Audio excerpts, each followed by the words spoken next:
Hey there, cats and kitties. I am the Blues Man, Johnny Blues, and I literally just got done watching the Series 7 Doctor Who finale, The Name of the Doctor. Let me just say from the get-go, I don't even know where to begin with this one, but frankly, for me, my personal opinion, this was a 2 thumbs up episode. I thoroughly enjoyed it. I was not merely figuratively on the edge of my seat through the majority of it, and I just felt like, because we went into this one hearing Stephen Moffat to say this was meant to be a game changer in the history of Doctor Who, in the history of the life of the Doctor, and it was meant to change the course, really, of the future of Doctor Who. And I think he managed to succeed in that without it being in a negative connotation, because essentially there was a lot of worry, and I shared in it, that the name of the Doctor, as the title suggests, would be revealed. Now, thankfully, while it was an overarching theme, and it was a very poignant sort of, cornerstone of this episode, it was not revealed thanks to some ethereal business, we'll call it. And, so the enigma and the mystery of the identity of the Doctor, for the moment anyway, remains safely unknown to us. But it does come into play toward the end when you have the debut of this guest starring actor who, when he's introduced on screen as, well, you know who if you've seen the episode, but I won't mention it here in case you haven't. It opens up a whole can of worms, a whole host of questions, because surely the Doctor, as we've seen before in his former incarnations, has many a time been brought to the precipice, overlooking the edge, and he's always had someone to pull him back, rein him in from crossing it. But there comes a time when every man has to check his integrity at the door for the greater good, and, that becomes his worst day. And I believe we're seeing a processing of that, peppering references all throughout Series 7 of the Time War, and a decision the Doctor once made, as we saw by Eccleston's incarnation, the Ninth Doctor, was very damaging to him, and it was through his meeting Rose and having adventures with her, later regenerating into the 10th Doctor, that he began to process that, but he still carries that regret with him. And I think by his words, this person, as he shows up toward the end of this episode, is meant to be, again, using the term, the cornerstone of that decision, whenever it was. If it was the Time War, if it was some other event we have yet to see, remains to be seen, and I'll be very excited to see, come the 50th, what that all means. Now, another part of the mystery of this episode had to do with Trenzalore and, the ultimate fate of the Doctor. This comes heavily into play in this episode. We also have the mystery of Clara Oswald. Now, that is answered in a means by which that goes right along the same lines as when I speculated a long time ago that she was splintered through time. But I don't think any of us could have pieced it together and figured out exactly what the machinations of that were, given by everything we've seen in this episode. And the means by which this came into play was just intriguing as hell, because you have the return of Dr. Simeon, aka the Great Intelligence, using some, what I thought were really effectively creepy villains in the Whispermen. I mean, these guys are very similar to the Silence in the way they are, gallivanting around, basically whispering these rhymes. Of course, yes, the Silence were silent, but they had a very ominous and, sort of ghostly presence to them.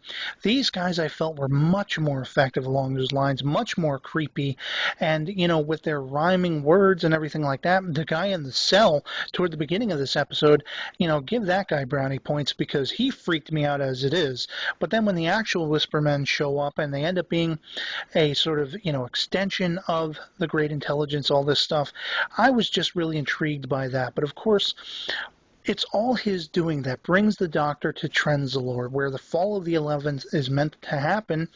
And it's not so much the fall of the 11th, it's not the day he's killed, but it's the day after which he is laid to rest. As we visit the tomb of the Doctor. Now, this was just a phenomenal feat for me. I felt like they were, stripping away at the paint of the mythology of Doctor Who, and not in a negative way by any means or any stretch of the imagination.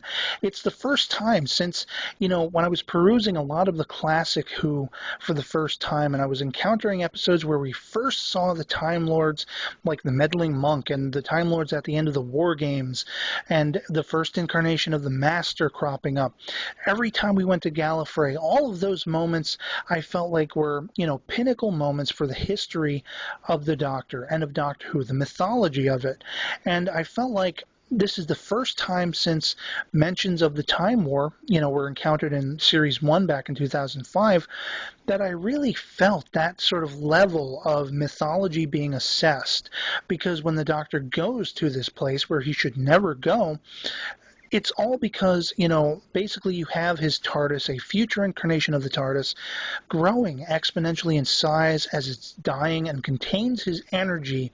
The time vortex that his, I guess you could say, essence or soul has become from the day he was born to the day he died, being contained within the console room of this, giant TARDIS.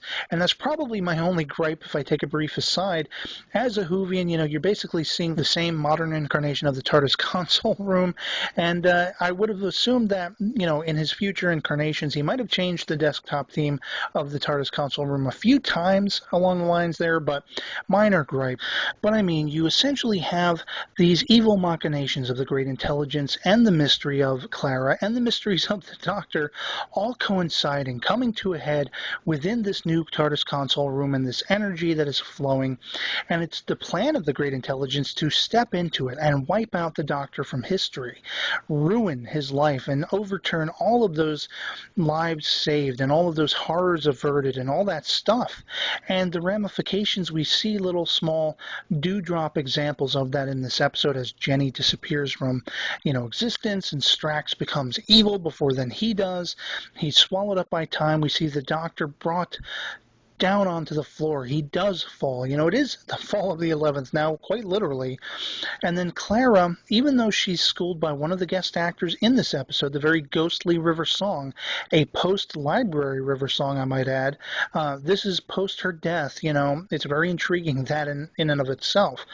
But she tells Clara not to do what she's thinking, and then Clara does it anyway. She's splintered through time, entering this vortex and saving the Doctor, and it was just brilliant. I was, like a schoolboy, ear to ear grinning, as we saw her encountering all of the classic Doctors, not once but twice in this episode, with the exception, I might add, of 8, 9, and 10. And, I can only hope, again, fingers crossed, not only for Paul McGann, but the remaining surviving Doctors, Tom Baker, Peter Davison, Colin Baker, Sylvester McCoy. I hope we see them all showing up in the 50th in some capacity, but who knows? I mean, it may just be 10 and 11 and so forth. But I mean, for me, what you have by the end of this is a modern classic episode. I think, for me, this one is right up there with The Doctor's Wife, because it opens up a whole new aspect, a whole new perspective of the Doctor who we know, who we've followed all of these many, many decades. And I mean, it's because it was largely unexpected. It was largely taking twists and turns and marrying together several different mysteries to add up to some great momentous storytelling as far as I was concerned. The little things that you had here throughout, like River's gravestone not really being her gravestone. She's there, but she's a ghostly essence. You have people communing, the Doctor's friends, the great triumvirate of Madame Vastra, Strax, and Jenny, communing in a dreamlike, ethereal space beyond time. It was just so many facets of this episode I found absolutely fascinating and riveting and compelling. And, of course, Strax had his one-liners, which didn't detract at all from the overly ominous, foreboding feel of this episode.